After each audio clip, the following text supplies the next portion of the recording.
sì, bestie, chiencionato. Attacca, maestro! La mia famiglia è nobile, tant'altro che siamo avanti. Una vanza vacanti e viva la nobiltà. Io tengo un bel ricordo che mio nonno mi ha lasciato. E questo mi consola della mia nobiltà.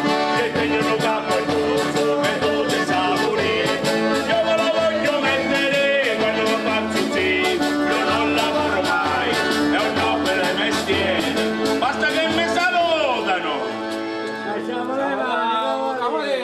Tu sì, tu bestie, tu sì. Attacca, maestro!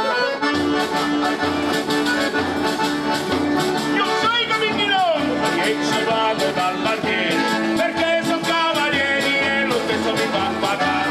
Allora l'incidente va a montare i ligamenti, lo campo è il nozzo bello che il mio nonno mi regalò, che tengono campo il nozzo, che dolce saporire.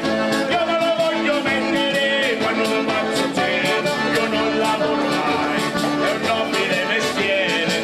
Basta che mi salutano, come mi salutano a me, come mi salutano.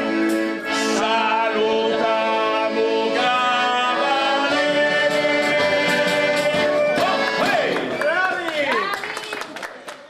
E conosciamo un altro gruppo presente qui ad Arcarelli Fusi per la festa dei Muzzuni.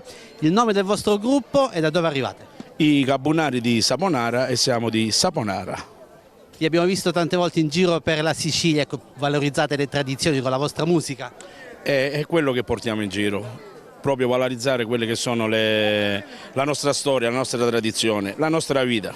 Qual è il repertorio che portate in giro?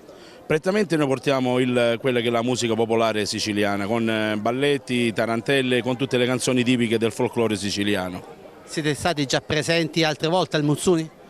Altre volte sì, sì, questa è la seconda e terza volta che siamo qua. Io sono Gaspare, sono il tamburello e sono la voce del gruppo. Mentre tu, come ti chiami, cosa suoni? Ciao a tutti, io sono Salvo Trimarchi e con i Gabunari suono fiscaletto, tamburello e supporto a Gaspare con la voce. Francesco Vinci, suono fisarmonica, gira di Gaspare e l'organetto. E lui è porta organetto oltre al cantante.